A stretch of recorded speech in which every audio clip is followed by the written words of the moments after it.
നമസ്കാരം. Raf talk ഫുട്ബോളിലേക്ക് എവർക്കും സ്വാഗതം. സുഹൃത്തുക്കളെ, വേൾഡ് കപ്പിൻ്റെ ആവേശത്തിലേക്ക് നമ്മൾ മാറിക്കഴിഞ്ഞു.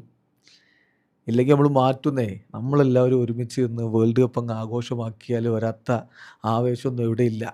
ഫുട്ബോൾ ഫാൻസിൻ്റെ ഒരു ശക്തി എന്താണെന്ന് നമുക്ക് കാണിച്ചു കൊടുക്കാനുള്ളൊരു സമയമാണ്. ഇപ്പോൾ ഞാനിത് ഇങ്ങനെ എടുത്തെടുത്ത് പറയാൻ കാരണം, നമ്മുടെ ടി വി ചാനലുകളിൽ പോലും പറയുന്നു ഫുട്ബോൾ വേൾഡ് കപ്പിന് ആവേശമില്ല എന്ന്. അങ്ങനെ അങ്ങ് വിടാൻ പറ്റുമോ?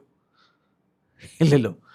അപ്പം നമ്മുടെ റാഫ് ടോക്ക് പോഡ്കാസ്റ്റ് ചാനൽ പൂർണ്ണമായിട്ടും ഫുട്ബോൾ ആവേശം, വേൾഡ് കപ്പ് ആവേശം ഉയർത്തിയെടുക്കാൻ വേണ്ടിയിട്ട് നമ്മൾ മാറ്റിവെച്ചതാണ്. അതിൽ സുഹൃത്തുക്കളുടെ നല്ല പിന്തുണ ലഭിക്കുന്നതിൽ സന്തോഷമുണ്ട്. അപ്പോൾ നിങ്ങളുടെ നാട്ടിലൊക്കെ ഫ്ലക്സും കാര്യങ്ങളൊക്കെ പൊങ്ങി തുടങ്ങിയോ? അങ്ങനെ ഉണ്ടെങ്കിൽ, ചിലയിടത്തൊക്കെ അങ്ങനെ വന്നു തുടങ്ങി എന്നുള്ള വീഡിയോസൊക്കെ കണ്ടു. അപ്പോൾ അങ്ങനെ ഉണ്ടെങ്കിൽ സുഹൃത്തുക്കളെ, നിങ്ങൾക്ക് നമ്മുടെ കമ്മ്യൂണിറ്റി ടാബിൽ അത് ഫോട്ടോ പോസ്റ്റ് ചെയ്യാം.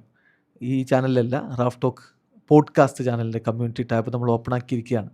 നിങ്ങൾക്ക് എല്ലാവർക്കും വേണ്ട രൂപത്തിൽ കാര്യങ്ങളൊക്കെ അതിൽ പോസ്റ്റ് ചെയ്യാം. നമുക്ക് ഫുട്ബോൾ ആവേശം അതിൻ്റെ പാരമ്പര്യത്തിലേക്ക് കൊണ്ടുപോകണം. നമ്മൾ ഒരുമിച്ച് നിൽക്കുന്നേ, ആവേശമൊക്കെ താനെ വരും. The world cup is here and Raf Talk is ready to lead Kerala football fanatics. അതാണ് നമ്മുടെ ഇത്തവണത്തെ ടാഗ് ലൈന്. ഒരുമിച്ച് നിന്ന് നമ്മൾ ഈ വേൾഡ് കപ്പ് അങ്ങ് ആഘോഷമാക്കും. അപ്പോൾ നമ്മൾ ഓരോ ടീമുകളെയും ഇങ്ങനെ അനലൈസ് ചെയ്ത് വരികയാണല്ലോ. ഇന്നലെ ബ്രസീൽ ടീം അനൗൺസ് ചെയ്തു. നമ്മളതിൻ്റെ അനാലിസിസ് ചെയ്തിട്ടുണ്ടായിരുന്നു. അർജൻറ്റീന സ്ക്വാഡ് അടുത്ത ദിവസങ്ങളിൽ, വരും ദിവസങ്ങളിൽ അനൗൺസ് ചെയ്യും. ഫ്രാൻസ് ഓൾറെഡി സ്ക്വാഡ് പ്രഖ്യാപിച്ചിട്ടുണ്ട്. നമ്മളതിൻ്റെ വീഡിയോ ഇതാണ്.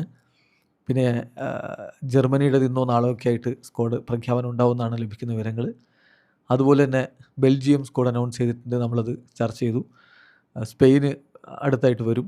അപ്പോൾ ഏതൊക്കെ സ്ക്വാഡുകൾ ഇതുവരെ അനൗൺസ് ചെയ്തെന്നും ഇനി അനൗൺസ് ചെയ്യാൻ ആരൊക്കെ ഉണ്ടെന്നൊക്കെ പറഞ്ഞിട്ട് നമ്മൾ റാഫ് ടോക്ക് പോഡ്കാസ്റ്റിൽ ഇന്നലെ വീഡിയോ ചെയ്തിട്ടുണ്ടായിരുന്നു. ആ വീഡിയോയ്ക്ക് ശേഷം ഒരു ടീം പ്രധാനമായിട്ട് അനൗൺസ് ചെയ്ത് സ്കോട്ട്ലൻഡിൻ്റെ സ്ക്വാഡാണ്. അപ്പോൾ നമ്മൾ ഇന്നലെ 27 അംഗ സ്ക്വാഡാണ് പോർച്ചുഗൽ പ്രഖ്യാപിച്ചത്. പോർച്ചുഗലിന് വേൾഡ് കപ്പ് നേടാനുള്ള സ്ക്വാഡുണ്ടോ? ആ സ്ക്വാഡ് നമ്മളൊന്ന് വിലയിരുത്തുകയാണ്. നിങ്ങൾക്കറിയാവുന്ന പോലെ ക്രിസ്ത്യാനോ റൊണാൾഡോ തൻ്റെ 6ാം വേൾഡ് കപ്പിനാണ് വരുന്നത്. 6ാമത്തെ വേൾഡ് കപ്പ് എന്ന് പറഞ്ഞാൽ റെക്കോർഡാണ്. ഇന്നുവരെ ആരും 6 വേൾഡ് കപ്പുകൾ കളിച്ചിട്ടില്ല. എന്നാൽ ലയണൽ മെസ്സി ഈ അർജൻറ്റീന സ്ക്വാഡിൽ വരുന്നതോടുകൂടി അദ്ദേഹവും 6ാമത്തെ വേൾഡ് കപ്പ്. അങ്ങനെ 2 ലെജൻഡുമാർ അവരുടെ കരിയറിൽ അവസാന വേൾഡ് കപ്പ് ആഘോഷമാക്കിയിട്ട് അങ്ങ് പിരിയും എന്ന് കരുതാം. അപ്പോൾ ആ പിരിയലിൽ ഓൾറെഡി ലിയോ മെസ്സിക്ക് ലോക കിരീടം ഉണ്ടല്ലോ. ക്രിസ്ത്യാനോക്ക് ഒരു കിരീടം വേണ്ടേ? അദ്ദേഹത്തിൻ്റെ കരിയറിലെ അവസാന അന്താരാഷ്ട്ര മത്സരങ്ങളായിരിക്കും ഈ വേൾഡ് കപ്പിൽ എന്നാണ് പ്രതീക്ഷിക്കുന്നത്. അങ്ങനെയെങ്കിൽ ആ കിരീടവും ചൂടിക്കൊണ്ട് അദ്ദേഹം പടിയിറങ്ങുന്നത് സ്വപ്നം കാണാത്ത ഒരൊറ്റ പോർച്ചുഗീസ് ആരാധകരും ക്രിസ്ത്യാനോ ആരാധകരും ഉണ്ടാവില്ല എന്നെനിക്കുറപ്പുണ്ട്. അവരുടെ സ്വപ്നം യാഥാർത്ഥ്യമാവുമോ? അങ്ങനെ യാഥാർത്ഥ്യമാക്കാനുള്ളൊരു ടീം പോർച്ചുഗലിനുണ്ടോ എന്നതാണ് നമ്മൾ പരിശോധിക്കുന്നത്. തീർച്ചയായിട്ടും 26 അംഗ സ്ക്വാഡ് പ്രഖ്യാപിക്കേണ്ടിടത്ത് 27 അംഗ സ്ക്വാഡാണ് ഇപ്പോൾ കോച്ച് പ്രഖ്യാപിച്ചത്. അതിൻ്റെ കാരണം എന്താണെന്ന് വെച്ചാൽ 4 ഗോൾ കീപ്പർമാരെ ഉൾപ്പെടുത്തിയിട്ടുണ്ട്. റിക്കാർഡോ വെലോ അദ്ദേഹം ഫൈനൽ സ്ക്വാഡിൽ ഉണ്ടാകുമോ എന്നുള്ളത് കണ്ടറിയണം. അതേസമയം ഇന്നലെ അവർ പോസ്റ്റ് ഇട്ടത് ഒരല്പം ഹാർട്ട് ടച്ചിങ് ആയിട്ടായിരുന്നു. പോർച്ചുഗീസ് ഫുട്ബോൾ അസോസിയേഷൻ്റെ പോസ്റ്റ് എന്താണെന്നറിയോ? 27+1 four world cup. World cup നേടാൻ വേണ്ടി 27+1 ആളുകൾ പോകുന്നു എന്നാണ്. ആ +1 ആരാന്ന് നിങ്ങൾക്ക് അറിയില്ലേ? ഡിയേഗോ ജോട്ടയാണ്. അപകടത്തിൽ പോർച്ചുഗീസ് ഫുട്ബോൾ ടീമിനെ, അല്ലെങ്കിൽ ഫുട്ബോൾ ലോകത്ത് തന്നെ വിട്ടുപോയ ആ ജോട്ടയ്ക്ക് വേണ്ടി ഇത്തവണ കിരീടം ചൂടുമോ പോർച്ചുഗൽ? അവർക്ക് അങ്ങനെ ഒരു വൈകാരികമായ മോട്ടിവേഷൻ കൂടി ഇതിൻ്റെ പുറകിലുണ്ട്. എന്നാൽ നമ്മൾ ആദ്യം അവരുടെ സ്ക്വാഡ് നോക്കാം. ഗോൾ കീപ്പർമാരായിട്ട് 4 പേര്: Diogo Costa, Jose Sa, Rui Silva, Ricardo Velho. ഡിഫൻഡർമാരായിട്ട് Diogo Dalot, Matheus Nunes, Nelson Semedo, Joao Cancelo, Nuno Mendes, Goncalo Inacio, Renato Veiga, Ruben Dias, Tomas Araujo. മിഡ്ഫീൽഡർമാരായിട്ട് Ruben Neves, Joao Neves, Vitinha, Bruno Fernandes, Bernardo Silva, Joao Felix, Francisco Trincao, Francisco Conceicao, Samu Costa. മുന്നേറ്റത്തിൽ Pedro Neto, Rafael Leao, Goncalo Guedes, Goncalo Ramos, Cristiano Ronaldo. തീർച്ചയായിട്ടും ചില ആബ്സെൻസുകൾ വലിയ രൂപത്തിൽ ചർച്ചയായിട്ടുണ്ട് എന്നുള്ളത് ഞാൻ മറക്കുന്നില്ല. നമ്മൾ ഇന്നലെ ഏതൊക്കെ താരങ്ങൾ പ്രധാനമായും പോർച്ചുഗീസ് ടീമിൽ നിന്ന് പുറത്തായി എന്നുള്ളതിനെക്കുറിച്ച് വീഡിയോ ചെയ്തിട്ടുണ്ടായിരുന്നു. അതിൽ പലീഞ്ഞയുടെ പുറത്തുപോക്കാണ് വലിയ രൂപത്തിൽ ചർച്ചയായിട്ട് മാറിയത്. സോ അങ്ങനെയുള്ള കുറച്ച് താരങ്ങൾ, ആരാധകർ പ്രതീക്ഷിച്ചിരുന്ന കുറച്ച് താരങ്ങൾ പുറത്തായി എന്നുള്ളത് ശരിയാണ്. അതൊഴികെ മികച്ച താരങ്ങളെയൊക്കെ ഉൾപ്പെടുത്തിക്കൊണ്ട് തന്നെയാണ് റോബർട്ടോ മാർട്ടിനസ് സ്ക്വാഡ് പ്രഖ്യാപിച്ചിരിക്കുന്നത്. പ്രധാനമായിട്ടും ജാവോ പലീഞ്ഞയുടെ ഒഴിവാക്കലിനെ കുറിച്ചാണ് വലിയ രൂപത്തിൽ ചർച്ച വന്നുകൊണ്ടിരിക്കുന്നത്. പിന്നെ Paulinho, Ricardo Horta, Antonio Silva, Pedro Goncalves ഇങ്ങനെയുള്ള താരങ്ങളുടെ പുറത്തുപോക്ക് അത് തീർച്ചയായിട്ടും അൺലക്കി മിസ് ഔട്ട് എന്ന് പറയേണ്ടി വരും. കുറച്ചെങ്കിലും സർപ്രൈസ് തോന്നിയ ഇൻക്ലൂഷൻ നെൽസൺ സെമേഡോ വരുമ്പോൾ 5 ഫുൾ ബാക്കുമാർ സ്ക്വാഡിലില്ലേ എന്നുള്ള ചോദ്യം വരുന്നു. സാമു കോസ്റ്റയുടെ കാര്യത്തിൽ അദ്ദേഹം ഇപ്പോൾ നല്ല രൂപത്തിൽ കളിക്കുന്നുണ്ട്, അതുകൊണ്ട് തന്നെ ആയിരിക്കും പരിഗണിച്ചിട്ടുണ്ടാവുക. പിന്നെ മാർച്ച് ഫ്രണ്ട്ലീസിലെ വളരെ സ്ട്രോങ് ആയിട്ടുള്ള പെർഫോമൻസ് അദ്ദേഹത്തിന് എന്തായാലും അനുകൂലമായിട്ട് മാറുകയായിരുന്നു. ഗോൺസാലോ ഗോയിഡസിൻ്റെ ഇൻക്ലൂഷനും ഒരൽപ്പം സർപ്രൈസായി എന്ന് പലരും ഇപ്പോൾ വിലയിരുത്തുന്നുണ്ട്. ഏതായാലും അവരുടെ സ്ക്വാഡ് നമ്മൾ നോക്കുമ്പോൾ നമുക്ക് ക്രിസ്ത്യാനോ റൊണാൾഡോ തന്നെയാണ് അവരുടെ പ്രധാന ഗോളടിക്കാരൻ എന്നുള്ളതാണ് ഇതിലെ ഏറ്റവും ഇൻട്രസ്റ്റിംഗ് ആയിട്ടുള്ളൊരു കാര്യം. എന്ന് പറഞ്ഞാൽ ഇതിൽ ശ്രദ്ധിക്കേണ്ട ഒരു പ്രധാനപ്പെട്ട വിഷയം, അദ്ദേഹമല്ലാതെ ആര് ഗോളടിക്കും? സമീപകാലത്ത് അവരുടെ മുന്നേറ്റ നിരയിൽ ഉള്ള താരങ്ങളുടെ പെർഫോമൻസിൻ്റെ കാര്യത്തിൽ ചില സംശയങ്ങൾ ആരാധകർക്കുണ്ട്. എന്ന് പറഞ്ഞാൽ നല്ല ക്വാളിറ്റിയുള്ള താരങ്ങൾ തന്നെയാണ്, പക്ഷേ അറ്റാക്കിംഗ് പ്ലെയേഴ്സിൽ ഗോളടി ഇപ്പോൾ ക്രിസ്ത്യാനോ റൊണാൾഡോ 41 വയസ്സിലും കാര്യങ്ങൾ ഏറ്റെടുത്ത് ചെയ്യേണ്ട ഒരു സ്ഥിതിവിശേഷം ഉണ്ടാകുന്നു. അദ്ദേഹം തന്നെയാണ് അൺഡിസ്പ്യൂട്ടഡ് നമ്പർ 9. ഗോൺസാലോ റാമോസ് ഇപ്പോൾ PSG അദ്ദേഹം എത്രത്തോളം മികവ് കാണിക്കുന്നുണ്ടെന്ന് നോക്കിയാൽ മതി. അദ്ദേഹത്തിന് അവസരങ്ങളും കുറഞ്ഞു തുടങ്ങിയിട്ടുണ്ട് എന്നുള്ളതും അറിയാമല്ലോ. അപ്പം നമുക്കറിയാം, കഴിഞ്ഞ വേൾഡ് കപ്പിൽ ക്രിസ്ത്യാനോയെ ബെഞ്ചിലിരുത്തി ഗോൺസാലോ റാമോസ് ഇറങ്ങി ഒരു ഹാട്രിക്കൊക്കെ അടിച്ചൊക്കെ ഓർമ്മയുണ്ടാവും. പക്ഷെ അതുകൊണ്ടായില്ല. റാമോസ് ഇപ്പോൾ PSG സ്ട്രഗിൾ ചെയ്യുകയാണ്, അദ്ദേഹത്തിന് റെഗുലർ ഗെയിം ടൈം ലഭിക്കുന്നില്ല. അതുപോലെ തന്നെ റാഫേൽ ലിയാവോയുടെയും പെഡ്രോ നെറ്റോയുടെയും ഫോം അത് അവർ വൈഡ് ചോയ്സ് പ്ലെയേഴ്സായിട്ട് വർഷങ്ങളായിട്ട് കളിക്കുന്നവരാണ്. പക്ഷേ അവരുടെ നിലവിലെ ഫോം, അവരുടെ ഔട്ട്പുട്ട് അത്ര മികച്ചതല്ല. സോ ഇതൊരു പ്രശ്നമാണ്. മുന്നേറ്റത്തിൽ ക്രിസ്ത്യാനോയെ മാത്രം പ്രധാനമായിട്ട് ആശ്രയിച്ച് കളിക്കുക, 41 വയസ്സിനപ്പുറമുള്ള ഒരു കളിക്കാരനെ കേന്ദ്രബിന്ദുവാക്കി കളിക്കുമ്പോൾ എത്രത്തോളം വേൾഡ് കപ്പ് പോലുള്ള ഒരു ടഫ് മത്സരങ്ങളിൽ മുന്നോട്ട് പോകാൻ പറ്റും എന്നൊരു ചോദ്യമുണ്ട്. തീർച്ചയായിട്ടും ഇപ്പോൾ 970 മുകളിൽ കരിയർ ഗോളുകളൊക്കെയുള്ള ക്രിസ്ത്യാനോ റൊണാൾഡോക്ക് ഗോളടി എന്നുള്ളത് ഒരു ബുദ്ധിമുട്ടുള്ള കാര്യമൊന്നുമല്ല. അദ്ദേഹം ഇപ്പോഴും അത് ചെയ്തുകൊണ്ടിരിക്കുന്നുണ്ട്. അദ്ദേഹത്തിൻ്റെ 12ാമത്തെ മേജർ ടൂർണമെൻറ്റ് അപ്പിയറൻസുമാണ്. അപ്പോൾ അതുകൊണ്ട് തന്നെ ക്രിസ്ത്യാനോ റൊണാൾഡോയുടെ സാന്നിധ്യം ടീമിന് ഗുണകരമാണ് എന്നൊക്കെ പറയുമ്പോഴും അത് തന്നെയാണ് എല്ലാവരും കാണുന്നത്. പക്ഷെ അങ്ങനെ പറയുമ്പോഴും ബാക്കപ്പ് ആര് എന്ന ചോദ്യം, അങ്ങനെ ബാക്കപ്പ് ആയിട്ടുള്ള മുന്നേറ്റ നിരയിലെ മറ്റ് താരങ്ങളുടെ ഗോളടിയുടെ സമീപകാലത്തെ കണക്ക് നോക്കുമ്പോഴും അവരുടെ റെഗുലർ പ്ലേയിങ് ടൈം ഇപ്പോൾ ഗോൺസാലോ റാമോസിനെ പോലെയുള്ളവരൊക്കെ നോക്കുമ്പോഴും അത് ഒരല്പം ആശങ്കയുണ്ടാക്കുന്നത് തന്നെയാണ് എന്ന് നമുക്ക് പറയാതെ വയ്യ. ഇനി പോർച്ചുഗലിൻ്റെ റിയൽ അസറ്റ് എന്താണെന്നറിയോ? ഈ വേൾഡ് കപ്പിന് പോകുന്ന പോർച്ചുഗീസ് ടീമിൻ്റെ റിയൽ അസറ്റ് എന്താണെന്നറിയോ? അത് അവരുടെ മിഡ്ഫീൽഡാണ്. Bruno Fernandes, Joao Neves, Bernardo Silva, Vitinha. Wow world class മധ്യനിര അവർക്കുണ്ട്. അത് വെച്ച് അവരൊരു കളി കളിക്കും. വേണ്ടി വന്ന ഈ താരങ്ങളൊക്കെ ഗോളടിക്കുന്നവരാണെന്നുള്ള കാര്യം കൂടി നോക്കുക. അത് തന്നെയാണ് പോർച്ചുഗലിൻ്റെ ബിഗ്ഗസ്റ്റ് അസറ്റ്. വിറ്റീഞ്ഞയും നെവസും നല്ല രൂപത്തിൽ അവർ പോർച്ചുഗലിൽ കളിക്കുന്നുണ്ട്, PSG കളിക്കുന്നുണ്ട്. ആ കോമ്പിനേഷൻ പോർച്ചുഗലിലേക്ക് കൂടി കൊണ്ടുവരുന്നു.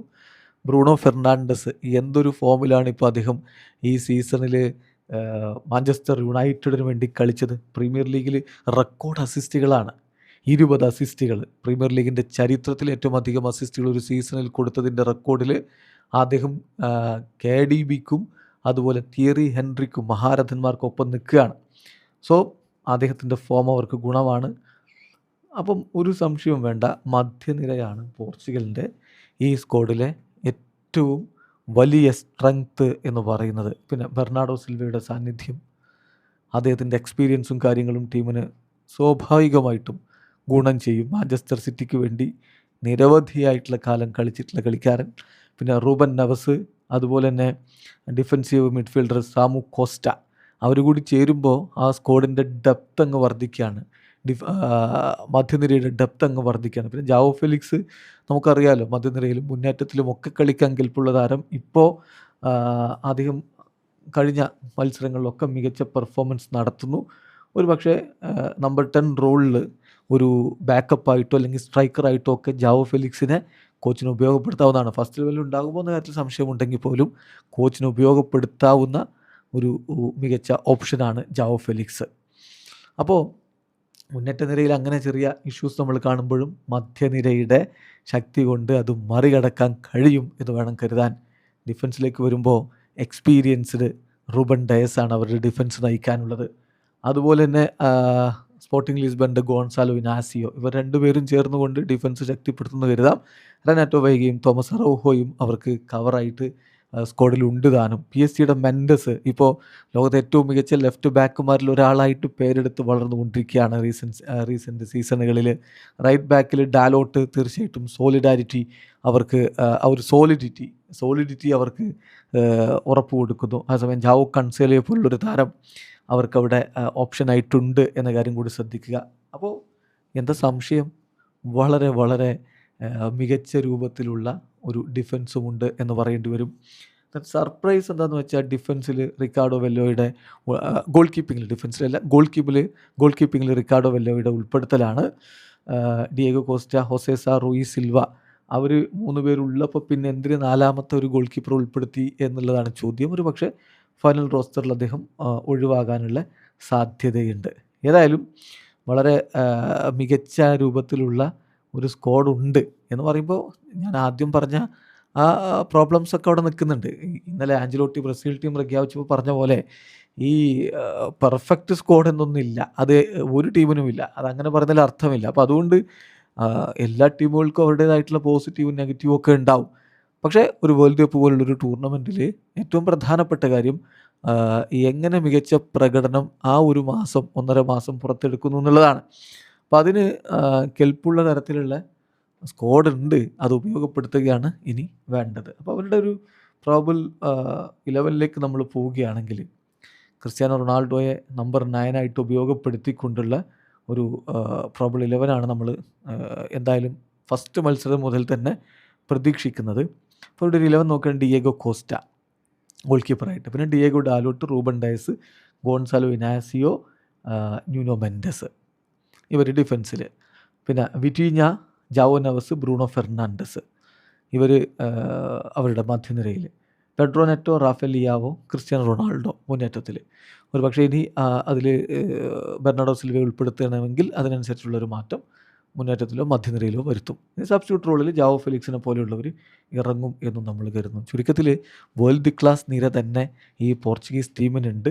ഇപ്പോൾ നമ്മൾ പ്രതീക്ഷിക്കുന്ന പോലെ ഗ്രൂപ്പിൽ നിന്ന് മുന്നോട്ട് പോവുക എന്നുള്ളതൊന്നും പോർച്ചുഗലിനൊരു ബുദ്ധിമുട്ടുള്ള കാര്യമല്ല. നിലവിലെ വേൾഡ് കപ്പിൻ്റെ സ്ട്രക്ചർ വെച്ച് 4 ടീമുകളിൽ ഈവൻ 3 ടീമുകൾ വരെ അടുത്ത റൗണ്ടിലേക്ക് പോകാനുള്ള എല്ലാ സാധ്യതയും ഉണ്ട് എന്നുള്ളത് കൊണ്ട് ഈ ഒരു വേൾഡ് കപ്പിൽ ഗ്രൂപ്പ് സ്റ്റേജ് കടന്ന് പോർച്ചുഗൽ കടന്നു പോകും എന്ന് തന്നെയാണ് നമ്മൾ കരുതുന്നത്. അതിനപ്പുറത്തേക്ക് എത്ര ദൂരം ഇത്തവണ അവർക്ക് കിരീടത്തിലേക്ക് എത്താൻ പറ്റുമോ, ഇതൊക്കെയാണ് ആരാധകർ എന്തായാലും ഉറ്റുനോക്കുന്നത്. പിന്നെ ഗ്രൂപ്പിൽ പോർച്ചുഗലിന് മുന്നോട്ട് പോക്ക് അനായാസമാണ് എന്ന് പറയാനുള്ളൊരു കാരണം കൃത്യമായിട്ട് നോക്കുക, അവരുടെ എതിരാളികളായിട്ട് വരുന്ന ടീമുകൾ പോർച്ചുഗലിനോട് എത്രത്തോളം കോമ്പീറ്റ് ചെയ്ത് നിൽക്കും എന്നുള്ളതാണ് ചോദ്യം. അവരുടെ ഗ്രൂപ്പ് കെ ആണ്. DR കോങ്കോ പോർച്ചുഗലിനോട് കോമ്പീറ്റ് ചെയ്ത് നിൽക്കാൻ അവർക്ക് എത്രത്തോളം കഴിയുന്ന ക്വസ്റ്റനാണ്. ഉസ്ബെക്കിസ്ഥാൻ വലിയൊരു വെല്ലുവിളി പോർച്ചുഗലിന് വരുത്താൻ സാധ്യതയില്ല. പിന്നെ കൊളംബിയ മാത്രമാണ് അവരെ ഒന്ന് പിടിച്ചുലക്കാൻ ചിലപ്പോൾ സാധ്യതയുള്ളത്.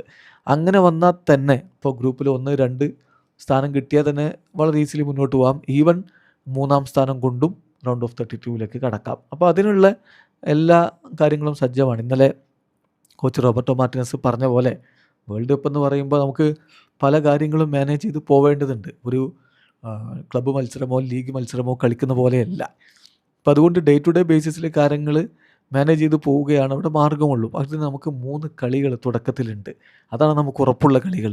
അതായത് ഗ്രൂപ്പ് സ്റ്റേജ് മത്സരങ്ങൾ. അവിടെ മികവ് കാണിച്ച് ടീം കോമ്പിനേഷൻ മികച്ചതാക്കണം എന്ന് അദ്ദേഹം പറയുന്നുണ്ട്. അപ്പോൾ ചിലരെങ്കിലും പറയുന്നു പോർച്ചുഗലിൻ്റെ വീക്ക് പോയിന്റ് എന്താണെന്ന് വെച്ചാൽ കോച്ചാണെന്ന് പറയുന്നവരുണ്ട്.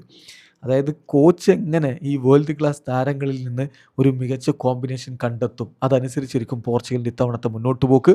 തീർച്ചയായിട്ടും പോർച്ചുഗലിന് മികച്ച സ്ക്വാഡുണ്ട്, റിസൾട്ട് വരും എന്ന പ്രതീക്ഷയിൽ കാത്തിരിക്കാം. വീഡിയോ അവസാനിക്കുന്നു. ഫുട്ബോൾ ലോകത്തെ കൂടുതൽ വിശേഷങ്ങളുമായി റാഫ് ടോക്സിൽ എത്താം.